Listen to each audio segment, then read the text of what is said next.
यह घटना मेरे बचपन में हुई थी, लेकिन एक वयस्क के रूप में सोचने पर यह और भी ज्यादा डरावनी लगती है।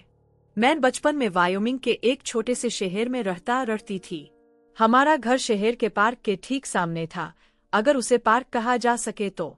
वहाँ बहुत से शराबी लोग और बेघर लोग रहते थे, इसलिए ज्यादातर बच्चे वहाँ नहीं जाते थे। लेकिन मैं और मेरा भाई अक्सर वहाँ खेलते थे। हमें बहुत कम चीजों से डर लगता था, जब तक कि वह रात नहीं आई। छोटा शहर होने की वजह से और भले ही इलाका थोड़ा खतरनाक था, फिर भी कोई अपने दरवाजे बंद नहीं करता था। मेरा कमरा घर के बिल्कुल सामने था, यानी दरवाजे से आते ही पहला कमरा। एक रात मैं सो रही थी कि अचानक किसी ने मेरी ओर हाथ बढ़ाकर मुझे पकड़ लिया। मुझे लगा मेरी माँ होंगी। मैं तो बच्ची ही थी। मैंने पलट कर पूछा कि क्या बात है, और तभी मैंने देखा कि मेरे बिस्तर पर एक बेघर आदमी बैठा था। वह मुझे खाली मुस्कान के साथ घूर रहा था। उसने मुझसे कुछ ऐसा कहा जैसे, अरे देखो जरा, क्या शानदार तोहफा मिला है, या कुछ इसी तरह। बहुत समय हो गया है, इसलिए ठीक ठीक शब्द याद नहीं है। मैंने जोर से चीख मारी तो उसने कहा कि चुप रहो, क्योंकि मैं उसके बिस्तर में हूँ। तभी मेरे पिता कमरे में आए और तुरंत गुस्से में आ गए। वह कोई बहुत बड़े कद के आदमी नहीं थे, लेकिन उन्होंने उस आदमी को उठाया और घसीटते हुए घर से बाहर फेंक दिया। वह आदमी चिल्ला रहा था कि यह उसका घर है और मैं अब उसकी पत्नी हूँ। उस समय मेरी उम्र करीब 10 साल थी। हमने पुलिस को बुलाया।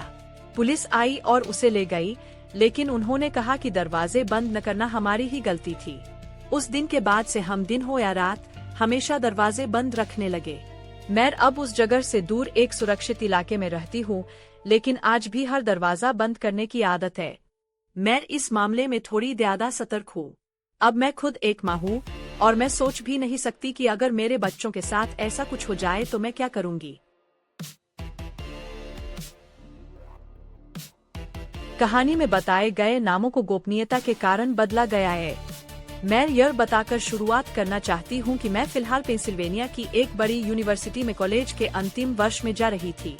यह घटना तब हुई जब मैं जूनियर ईयर के स्प्रिंग सेमेस्टर में थी।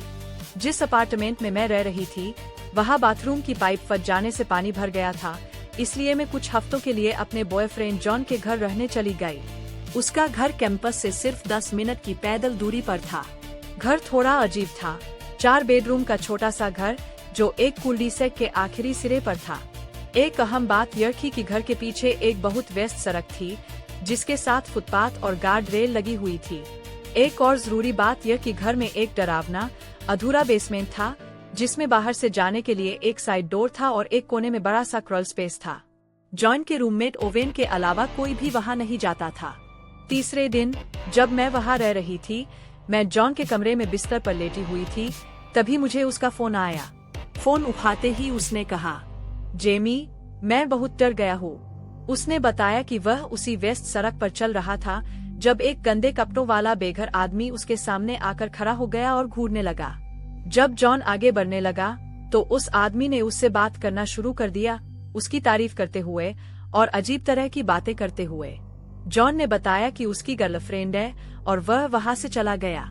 लेकिन जाते जाते उस आदमी ने कहा, मैं पास ही रहता हूँ, बहुत जल्द मिलेंगे।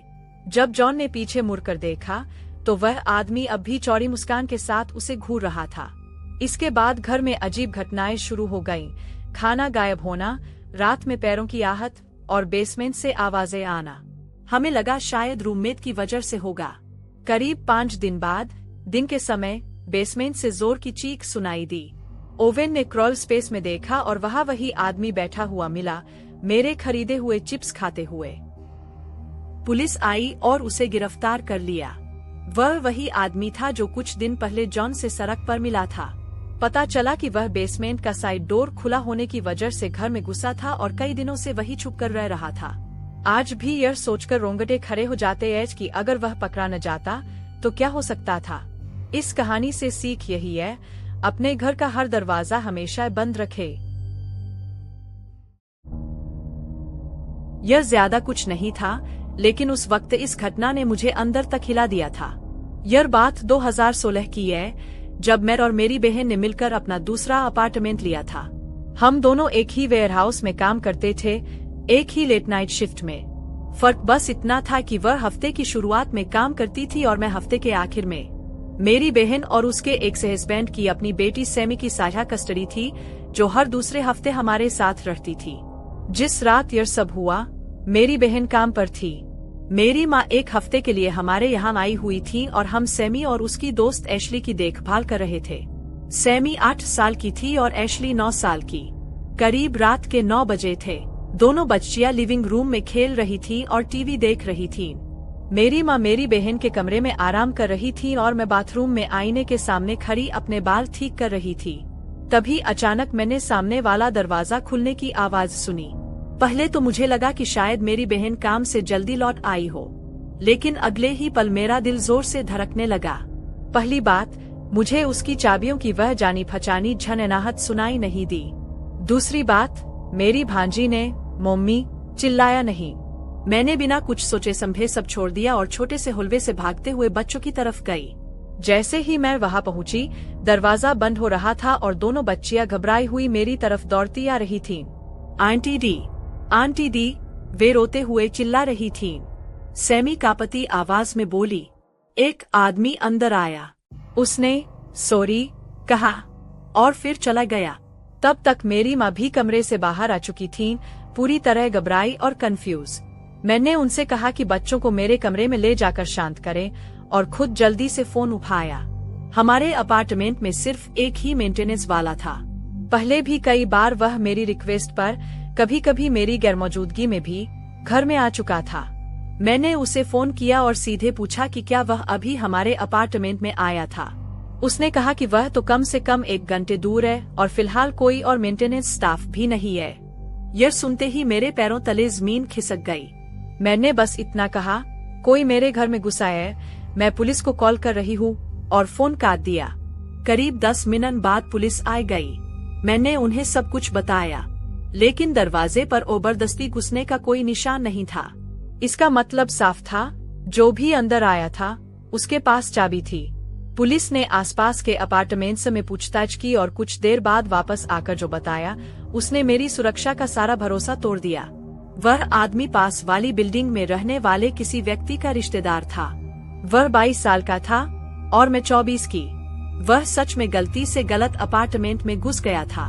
असल में अपार्टमेंट कॉम्प्लेक्स ने हर 4 रैंडम घरों को एक ही लॉक और चाबी दे रखी थी, और किसी को तब तक पता नहीं चलता जब तक ऐसी कोई डरावनी गलती न हो जाए। पुलिस के जाने के बाद मेंटेनेंस वाला खुद आया। उसने कहा कि वह मुझे उसी ताले के साथ रात बिताने नहीं देगा। वह उसी वक्त नए लॉक लाया और पूरी मेहनत से ताले बदल दिए ताकि मैं सुरक्षित महसूस कर सकूं। मैं आज भी उसके लिए आभारी हूँ। हम लगभग 1 महीने बाद उस अपार्टमेंट से निकल गए और फिर कभी पीछे मुड़कर नहीं देखा। मुझे पता है यह कहानी शायद बहुत डरावनी न लगे, लेकिन मैं आज भी सोचती हूँ, अगर वह कोई गलत इरादे वाला इंसान होता तो सबसे पहले जिन आवाजों को वह सुनता वे उन बच्चियों की होती, और तब शायद मैं खुद को कभी माफ नहीं कर पाती।